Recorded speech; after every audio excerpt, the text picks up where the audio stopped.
Hello friends, I would share our experience of a QA project done in the Operation Theatre at RP Center AIIMS, New Delhi. The aim of the project was to reduce waiting time in general anesthesia waiting area for inpatients by 50% in 4 weeks in a single eye operation theatre of RP Center AIIMS. At any point of time, 3 cases are being operated upon simultaneously under general anesthesia in the 3 operation theatres, yet a large number of children are waiting in the general anesthesia waiting area. This is a problem because it leads to unnecessary crowding with many patients sitting on the floor.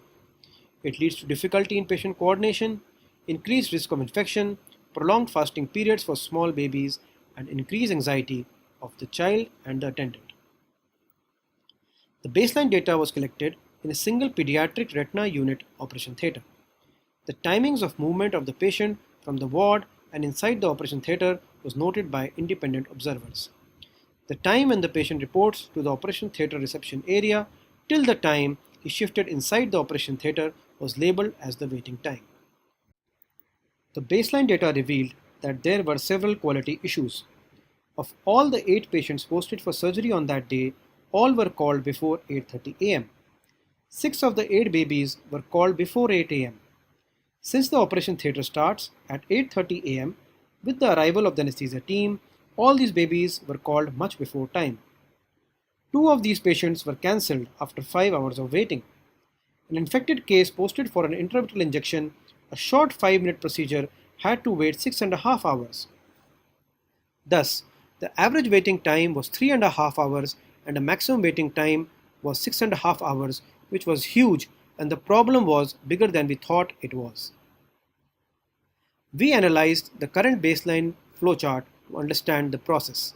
The junior resident doctor calls all patients from the ward, then he arranges for the NICU backup bed for the premature babies.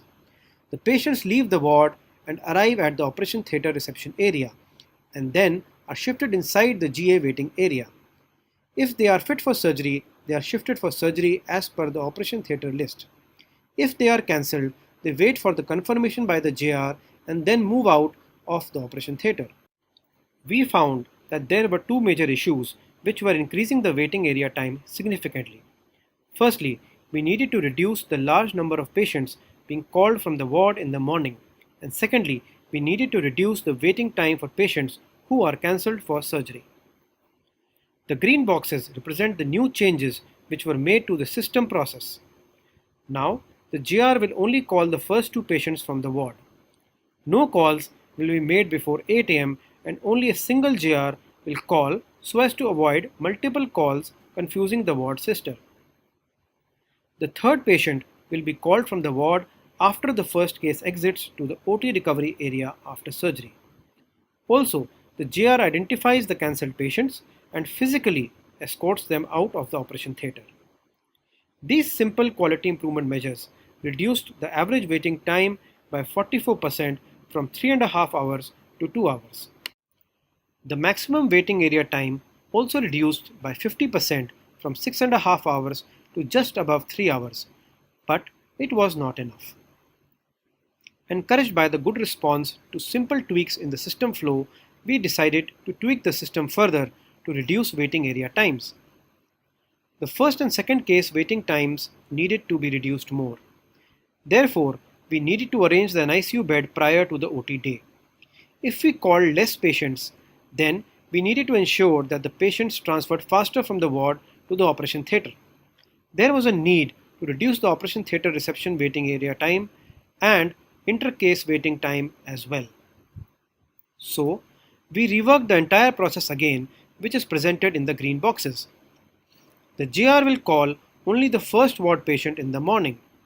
In addition, he ensures that pre-anesthetic checkup for all babies is completed the day before, so no time is wasted in the morning. The NICU clearance is done the previous day at 5 pm and the entire NICU team is informed by 8 pm by email. In case of any objections, they can reply by email and inform. Otherwise, the NICU bed would be considered as available and no call will be made to the NICU in the morning prior to surgery. The patient is kept ready in the ward in OT clothes and is advised by the sister to take the stairs instead of waiting for the lift, which takes a longer time. Since these babies are carried by their parents, there is no difficulty in climbing 2 floors. Since the JR is free in the OT, he keeps checking the OT reception area and shifts these babies into the GA waiting area quickly. The JR will call the second case after the first case surgery starts. In case of bilateral eye surgery, when the second eye surgery starts. In case of a multi-part surgery by different surgeons, when the last surgeon starts the surgery, and this process repeats itself. The results were outstanding. The average waiting area time reduced by 87% maximally from 3.5 hours to under half an hour, and the changes could be sustained. The maximum waiting area time also reduced by 87% maximally from 6.5 hours to under an hour, and again the changes could be sustained. The quality improvement measures helped to reduce general anesthesia waiting area time significantly.